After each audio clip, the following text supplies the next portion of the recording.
दोस्तों, आज की कहानी है दो बैलों की कथा, जिसके लेखक मुंशी प्रेमचंद जी हैं। तो चलिए कहानी शुरू करते हैं। जानवरों में गधा सबसे बुद्धिहीन समझा जाता है।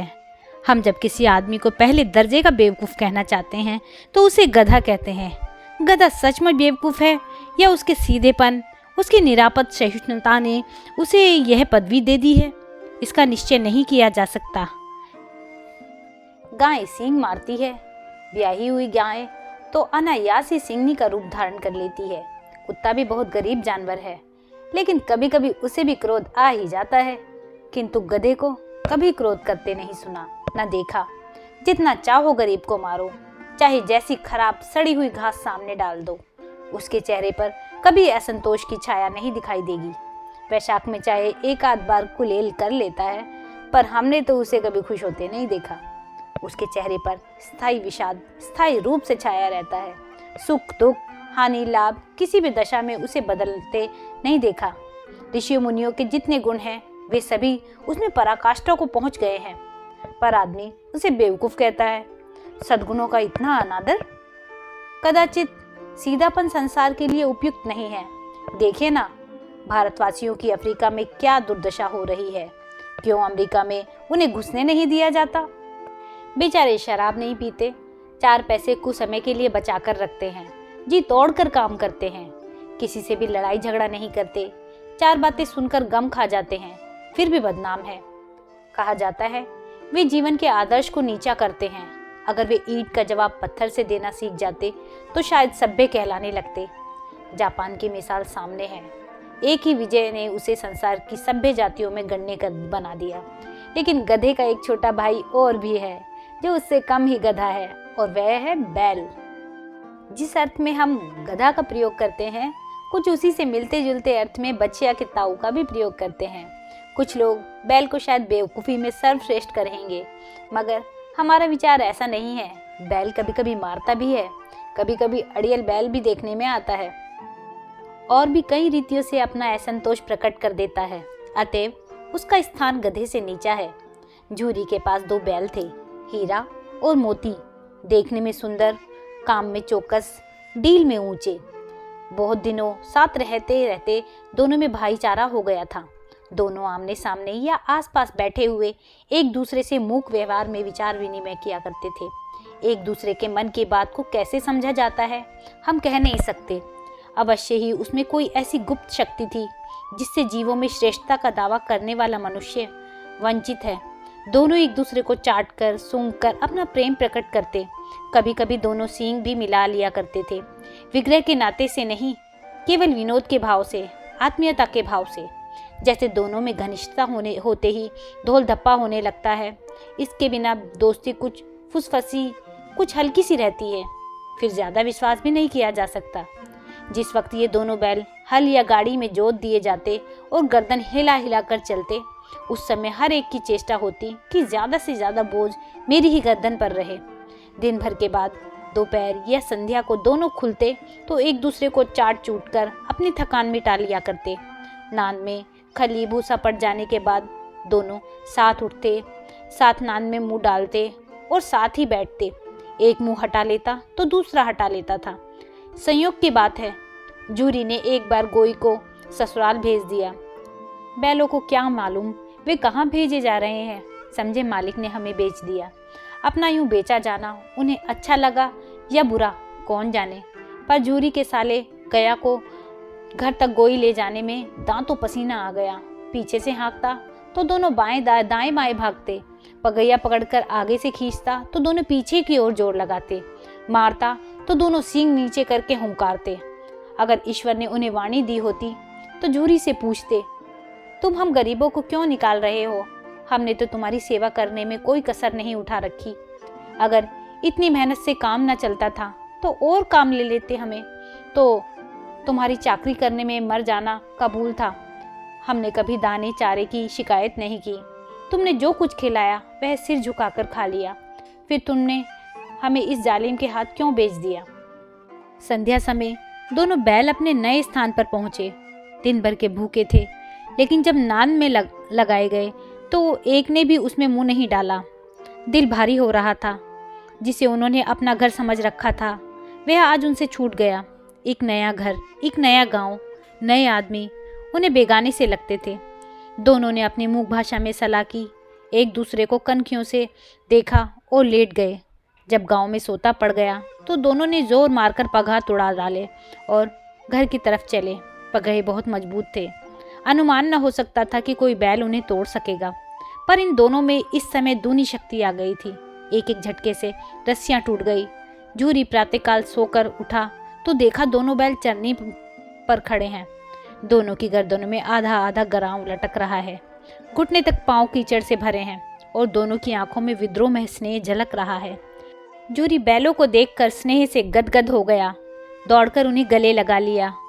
प्रेमालिंगन और चुंबन का एक ऐसा वह दृश्य बड़ा ही मनोहर था। घर और गांव के लड़के जमा हो गए और तालियां बजा बजाकर उनका स्वागत करने लगे। गांव के इतिहास में यह घटना अभूतपूर्व न होने पर भी महत्वपूर्ण थी। बाल सभा ने निश्चय किया, दोनों पशु वीरों का अभिनंदन पत्र देना चाहिए। कोई अपने घर से रोटियां लाया, कोई गुड़, कोई चोकर, कोई भूसी। एक बालक ने कहा, ऐसे बैल किसी के पास न होंगे। दूसरे ने समर्थन किया, इतनी दूर से दोनों अकेले चले आए। तीसरा बोला, बैल नहीं है, वे उस जन्म के आदमी हैं। इसका प्रतिवाद करने का किसी को साहस नहीं हुआ। जूरी की स्त्री ने बैलों को द्वार पर खड़े देखा तो जल उठी, बोली, कैसे नमक हराम बैल हैं कि एक दिन वहां काम न किया। भाग खड़े हुए। जूरी अपने बैलों पर यह आक्षेप न सुन सका। नमक हराम क्यों है? चारा दाना न दिया होगा तो क्या करते? स्त्री ने रोब के साथ कहा, बस तुम ही तो बैलों को खिलाना जानते हो, और तो सभी पानी पिला पिला कर रखते हैं। जूरी ने चिढ़ाया, चारा मिलता तो क्यों भागते? स्त्री चिढ़ गई, भागे इसलिए कि वे लोग तुम जैसे बुद्धुओं की तरह बैल को सहलाते नहीं, खिलाते हैं तो रगड़कर जोतते भी हैं। ये दोनों ठहरे कामचोर भाग निकले। अब देखूं कहाँ से खली और चोकर मिलता है। सूखे भूसे के सिवा कुछ न दूंगी, खाएं चाहे मरें। वही हुआ। मजूर की बड़ी ताकीद की गई कि बैलों को खाली सूखा भूसा ही दिया जाए। बैलों ने नान में मुंह डाला तो फीका फीका, ना कोई चिकनाहट ना कोई रस। क्या खाएं? आशा भरी आंखों से द्वार की ओर ताकने लगे। जूरी ने मजूर से कहा, थोड़ी सी खली क्यों नहीं डाल देता बे? मालकिन मुझे काट ही डालेगी। चुराकर डाला? ना दादा, पीछे से तुम भी उन्हीं की सी कहोगे। दूसरे दिन जूरी का साला फिर आया और बैलों को ले चला। अब कि उसने दोनों को गाड़ी में जोता। 2-4 बार मोती ने गाड़ी को खाई में गिराना चाहा, पर हीरा ने उसे संभाल लिया। वह ज़्यादा सहनशील था। संध्या समय जब घर पहुंचकर उसने दोनों को मोटी रस्सियों से बांधा और कल की शरारत का मजा चखाया। फिर वही सूखा भूसा डाल दिया। अपने दोनों बैलों को खली चूनी सब कुछ दिया। दोनों बैलों का ऐसा अपमान कभी न हुआ था। जूरी इन्हें फूल की छड़ी से भी नहीं छूता था। उसकी टिटकार पर दोनों उड़ने लगते थे। यहाँ मार पड़ी, आहत सम्मान की व्यथा तो थी ही, उस पर मिला सूखा भूसा। नान की तरफ आंखें तक न उठाई। दूसरे दिन गया ने बैलों को हल से जोता, पर इन दोनों ने जैसे पाँव न उठाने की कसम खा ली थी। वह मारते मारते थक गया, पर दोनों ने पाँव न उठाया। एक बार जब उस निर्दयी ने हीरा को की नाक पर खूब डंडे बजाए तो मोती को गुस्सा काबू से बाहर हो गया। हल लेकर भागा। हल, रस्सी, जुआ, जोत सब टूट टाट कर बराबर हो गया। गले में बड़ी बड़ी रस्सियाँ न होती तो दोनों पकड़ाई में न आते। हीरा ने मूक भाषा में कहा, भागना व्यर्थ है। मोती ने उत्तर दिया, तुम्हारी तो इसने जान ही ले ली थी, अब की बड़ी मार पड़ेगी। पड़ने दो, बैल का जन्म लिया है तो मार से कहाँ तक बचेंगे। गया 2 आदमियों के साथ दौड़ा आ रहा है। दोनों के हाथों में लाठियां हैं। मोती बोला, कहो तो दिखा दूं मजा, मैं भी। लाठी लेकर आ रहा है। हीरा ने समझाया, नहीं भाई, खड़े हो जाओ, मुझे मारेगा तो मैं 1-2 को गिरा दूंगा। नहीं, हमारी जाति का यह धर्म नहीं है। मोती दिल में ऐंठ कर रह गया। गया आ पहुंचा और दोनों को पकड़कर ले चला। कुशल हुई कि उसने इस वक्त मारपीट न की, नहीं तो मोती पलट पड़ता। उसके तेवर देख गया और उसके सहायक समझ गए कि इस वक्त टाल जाना ही भलमनसाहत है। आज दोनों के सामने फिर वही सूखा भूसा लाया गया। दोनों चुपचाप खड़े रहे। घर में लोग भोजन करने लगे। उस वक्त छोटी सी लड़की 2 रोटियां लिए निकली और दोनों के मुंह में देकर चली गई। उस एक रोटी से उनकी भूख तो क्या शांत होगी, पर दोनों के हृदय को मानो भोजन मिल गया। यहाँ भी किसी सज्जन का वास है। लड़की भैरव की थी, उसकी माँ मर चुकी थी। सौतेली माँ उसे मारती रहती थी, इसलिए इन दोनों बैलों से एक प्रकार की आत्मीयता सी हो गई थी। दोनों दिन भर जाते, डंडे खाते, अड़ते, शाम को थान पर बांध दिए जाते और रात को वही बालिका उन्हें 2 रोटियां खिला जाती। प्रेम के इस प्रसाद की यह बरकत थी कि 2-2 गाल सूखा भूसा खाकर भी दोनों दुर्बल ना होते थे, मगर दोनों की आंखों में रोम रोम में विद्रोह भरा हुआ था। एक दिन मोती ने मूक भाषा में कहा, अब तो नहीं सहा जाता हीरा, क्या करना चाहते हो? एक आध को सींगों से उठाकर फेंक दूंगा, लेकिन जानते हो वह प्यारी लड़की जो हमें रोटियां खिलाती है उसी की लड़की है, जो इस घर का मालिक है। यह बेचारी अनाथ हो जाएगी तो मालकिन को फेंक दूं? वही तो इस लड़की को मारती है, लेकिन औरत जात पर सींग चलाना मना है, यह भूल जाते हो? तुम तो किसी तरह निकलने ही नहीं देते। बताओ, तुड़ाकर भाग चलें? हाँ, यह मैं स्वीकार करता हूँ, लेकिन इतनी मोटी रस्सी टूटेगी कैसे? इसका एक उपाय है, पहले रस्सी को थोड़ा चबा लो, फिर एक झटके में जाती है। रात को जब बालिका रोटियां खिलाकर चली गई तो दोनों रस्सियां चबाने लगे, पर मोटी रस्सी मुंह में न आती। बेचारे बार बार जोर लगाकर रह जाते थे। सहसा घर का द्वार खुला और वह लड़की निकली। दोनों सिर झुकाकर उसका हाथ चाटने लगे। दोनों की पूंछें खड़ी हो गई। उसने उनके माथे सहलाए और बोली, खोल देती हूँ, चुपके से भाग जाओ, नहीं तो ये लोग मार डालेंगे। आज घर में सलाह हो रही है कि इनकी नाकों में नाथ डाल दी जाए। उसने गराम खोल दिए, पर दोनों चुप खड़े रहे। मोती ने अपनी भाषा में पूछा, अब चलते क्यों नहीं? हीरा ने कहा, चलें तो, लेकिन कल इस अनाथ पर आफत आएगी, सब इसी पर संदेह करेंगे। सहसा बालिका चिल्लाई, दोनों फूफा के बैल भागे जा रहे हैं, ओ दादा, ओ दादा, दोनों बैल भागे जा रहे हैं, ओ दादा, दादा, दोनों बैल भागे जा रहे हैं, जल्दी दौड़ो।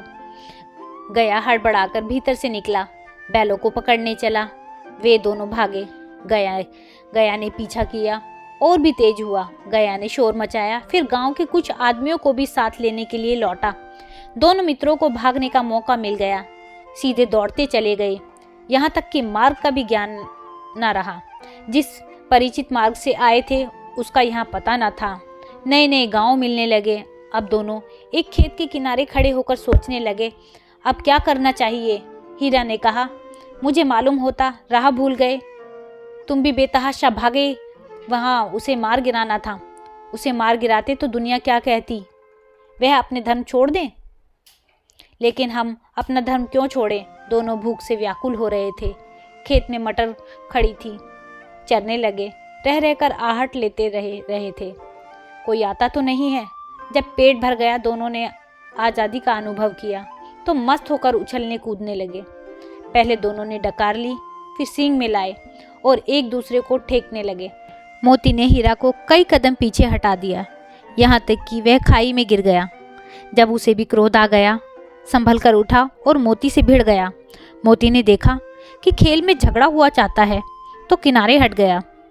अरे यह क्या, कोई सांड डौंकता चला आ रहा है। हाँ, सांड ही है। वह सामने आ पहुंचा। दोनों मित्र बगले झांक रहे थे। सांड पूरा हाथी था, उससे भिड़ना जान से हाथ धोना था, लेकिन ना भिड़ने पर भी जान बचती नजर नहीं आती। इन्हीं की तरफ आ रहा है। कितनी भयंकर सूरत है, मोती ने मूक भाषा में कहा। बुरे फंसे, जान बचेगी, कोई उपाय सोचो। हीरा ने चिंतित स्वर में कहा, अपने घमंड में फूला हुआ है, आरजू विनती ना सुनेगा। भाग क्यों ना चले? भागना कायरता है तो फिर यहीं मरो। बंदा तो 9-2-11 होता है, और जो दौड़ाए तो फिर कोई उपाय सोचो जल्द। उपाय यह है कि उस पर दोनों जने एक साथ चोट करें। मैं आगे से रगेड़ता हूँ, तुम पीछे से रगेड़ो। दोहरी मार पड़ेगी तो भाग खड़ा होगा। मेरी ओर झपटे, तुम बगल से उसके पेट में सींग घुसेड़ देना। जान जोखिम है, पर दूसरा उपाय नहीं है। दोनों मित्र जान हथेली पर लेकर लपके। सांड को भी संगठित शत्रुओं से लड़ने का तजुर्बा ना था। वह एक शत्रु से मल्ल युद्ध करने का आदी था। जो ही हीरा पर झपटा, मोती ने पीछे से दौड़ाया। सांड उसकी तरफ मुड़ा तो हीरा ने रगेड़ा। सांड चाहता था कि एक एक करके दोनों को गिरा ले, पर ये दोनों भी उस्ताद थे, उसे वह अवसर देते न थे।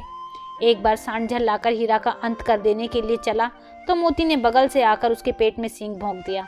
सांड क्रोध में आकर पीछे तो फिर हीरा ने दूसरे पहलू से सींग चुबा दिया। आखिर बेचारा जख्मी होकर भागा और दोनों मित्रों ने दूर तक उसका पीछा किया, यहाँ तक कि सांड बेदम होकर गिर पड़ा। तब दोनों ने उसे छोड़ दिया। दोनों मित्र जीत के नशे में झूमते चले जाते थे। जी चाहता था कि बच्चा को मार डालूं। हीरा ने तिरस्कार किया, गिरे हुए बैलों पर सींग न चलाना चाहिए। यह सब ढोंग है, बैरी को ऐसा मारना चाहिए कि फिर वह उठे ही ना। अब घर कैसे पहुंचेंगे वह सोचो, पहले कुछ खा लें तो सोचें। सामने मटर का खेत था ही, मोती उसमें घुस गया। हीरा मना करता रहा पर उसने एक न सुनी। अभी 2 ही 4 ग्रास खाए थे कि आदमी लाठियां लिए दौड़ पड़े और दोनों मित्रों को घेर लिया। हीरा तो मेड़ पर था, निकल गया। मोती सींचे हुए खेत में था, उसके खुर कीचड़ में धंसने लगे, न भाग सका। पकड़ लिया। हीरा ने देखा संगी संकट में है तो लौट पड़ा, फंसेंगे तो दोनों फंसेंगे। रखवालों ने उसे भी पकड़ लिया। प्रातःकाल दोनों मित्र कांजी हाउस में बंद कर दिए गए। दोनों मित्रों को जीवन में पहली बार ऐसा साबिका पड़ा था कि सारा दिन बीत गया और खाने को एक तिनका भी न मिला। समझ में न आता था यह कैसा स्वामी है, इससे तो गया फिर भी अच्छा था। यहाँ कई भैंसे थे, कई बकरियां, कई घोड़े, कई गधे, पर किसी के सामने चारा न था। सब जमीन पर मुर्दे की तरह पड़े थे। कई तो इतने कमजोर हो गए थे कि खड़े भी न हो सकते थे। सारा दिन मित्र फाटक की ओर टकटकी लगाए देखते रहते, पर कोई चारा लेकर नहीं आता दिखाई दिया। तब दोनों ने दीवार की नमकीन मिट्टी चाटनी शुरू की, पर इससे क्या तृप्ति होती। रात को भी जब कुछ भोजन न मिला तो हीरा के दिल में विद्रोह की ज्वाला दहक उठी। मोती से बोला, अब नहीं रहा जाता मोती। मोती ने सिर लटकाए हुए जवाब दिया, मुझे तो मालूम होता है कि प्राण निकल रहे हैं। आओ दीवार तोड़ डालें। मुझसे तो अब कुछ नहीं होगा। बस इसी बूते पर अकड़ते थे, सारी अकड़ निकल गई। बाड़े की दीवार कच्ची थी, हीरा मजबूत तो था ही। अपने नुकीले सींग दीवार में गड़ा दिए और जोर मारा तो मिट्टी का एक चीपड़ निकल आया। फिर तो उसका साहस बढ़ा। उसने दौड़ दौड़ कर दीवार पर चोटें की और हर चोट में थोड़ी थोड़ी मिट्टी गिराने लगा।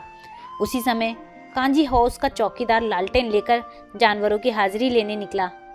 हीरा का उद्दंडपन देखकर उसे कई डंडे रसीद किए और मोटी सी रस्सी से बांध दिया। मोती ने पड़े पड़े कहा, आखिर मार खाई, क्या मिला? अपने बूते भर जोर तो मार दिया। ऐसा जोर मारना किस काम का कि और बंधन में पड़ गए। जोर तो मारता ही जाऊंगा, चाहे कितने भी बंधन पड़ते जाएं। जान से हाथ धोना पड़ेगा, कुछ परवाह नहीं, यूं भी तो मरना ही है। सोचो, दीवार खुद जाती तो कितनी जानें बच जाती। इतने भाई यहाँ बंद हैं, किसी की देह में जान नहीं है। 2-4 दिन यही हाल रहा तो मर जाएंगे। हाँ, यह बात तो है। अच्छा तो ला, फिर मैं भी जोर लगाता हूँ। मोती ने भी दीवार में सींग मारा। थोड़ी सी मिट्टी गिरी और फिर हिम्मत बढ़ी। फिर तो वह दीवार में सींग लगाकर इस तरह जोर करने लगा मानो किसी प्रतिद्वंदी से लड़ रहा हो। आखिर कोई 2 घंटे की जोर आजमाई के बाद दीवार ऊपर से लगभग 1 हाथ गिर गई। उसने दूनी शक्ति से दूसरा धक्का मारा तो आधी दीवार गिर पड़ी। दीवार का गिरना था कि अधमरे से पड़े हुए सभी जानवर चेत उठे। तीनों घोड़ियां सरपट भाग निकली, फिर बकरियां निकली, इसके बाद भैंस भी खिसक गई, पर गधे अभी तक ज्यों के त्यों खड़े थे। हीरा ने पूछा, तुम दोनों क्यों नहीं भाग जाते? एक गधे ने कहा, जो कहीं फिर पकड़ लिए जाएं तो क्या हर्ज है, अभी तो भागने का अवसर है। हमें तो डर लगता है, हम यहीं पड़े रहेंगे। आधी रात से ऊपर जा चुकी थी। दोनों गधे अभी तक खड़े सोच रहे थे कि भागें या ना भागें, और मोती अपने मित्र की रस्सी तोड़ने में लगा हुआ था। जब वह हार गया तो हीरा ने कहा, तुम जाओ, मुझे यहीं पड़ा रहने दो, शायद कहीं भेंट हो जाए। मोती ने आंखों से आंसू लाकर कहा, तुम मुझे इतना स्वार्थी समझते हो? हीरा, हम और तुम इतने दिनों तक एक साथ रहे हैं, आज तुम विपत्ति में पड़ गए तो मैं तुम्हें छोड़कर अलग हो जाऊं? हीरा ने कहा, बहुत मार पड़ेगी, लोग समझ जाएंगे यह तुम्हारी शरारत है। मोती ने गर्व से बोला, जिस अपराध के लिए तुम्हारे गले में बंधना पड़ा है, उसके लिए अगर मुझे मार पड़े तो क्या चिंता। इतना तो हो ही गया कि 9-10 प्राणियों की जान बच गई। वे सब तो आशीर्वाद देंगे यह कहते हुए मोती ने दोनों गधों को सींगों से मारकर बाड़े से बाहर निकाला और तब अपने बंधु के पास आकर सो रहा। भोर होते ही मुंशी और चौकीदार तथा अन्य कर्मचारियों में कैसी खलबली मची, इसके लिखने की जरूरत नहीं। बस इतना ही काफ़ी है कि मोती की खूब मरम्मत हुई और उसे भी मोटी रस्सी से बांध दिया गया। 1 सप्ताह तक दोनों मित्र वहां बंधे पड़े रहे। किसी ने चारे का एक तृण भी न डाला। हाँ, एक बार पानी दिखा दिया गया जाता था, यही उनका आधार था। दोनों इतने दुर्बल हो गए थे कि उठा तक नहीं जाता था। ठठरियाँ निकल आई थी। एक दिन बाड़े के सामने डुग्गी बजने लगी और दोपहर होते होते वहां 50-60 आदमी जमा हो गए। तब दोनों मित्र निकाले गए और लोग आकर उनकी सूरत देखते और मन फीका करके चले जाते। ऐसे मृतक बैलों का कौन खरीदार होता है। सहसा एक दड़ियल आदमी, जिसकी आंखें लाल थी और मुद्रा अत्यंत कठोर, आया और दोनों मित्रों के कूलों में उंगली गोदकर मुंशी जी से बोला, बातें करने लगा। उसका चेहरा देखकर अंतर्ज्ञान से दोनों मित्रों के दिल कांप उठे। ये वह कौन है और उन्हें क्यों टटोल रहा है, इस विषय में उन्हें कोई संदेह न हुआ। दोनों ने एक दूसरे की भीत नेत्रों से देखा और सिर झुका लिया। हीरा ने कहा, गया के घर से नाहक भागे, अब जान न बचेगी। मोती ने अश्रद्धा के भाव से उत्तर दिया, कहते हैं भगवान सबके ऊपर दया करते हैं, उन्हें हमारे ऊपर क्यों दया नहीं आती। भगवान के लिए हमारा मरना जीना दोनों बराबर है।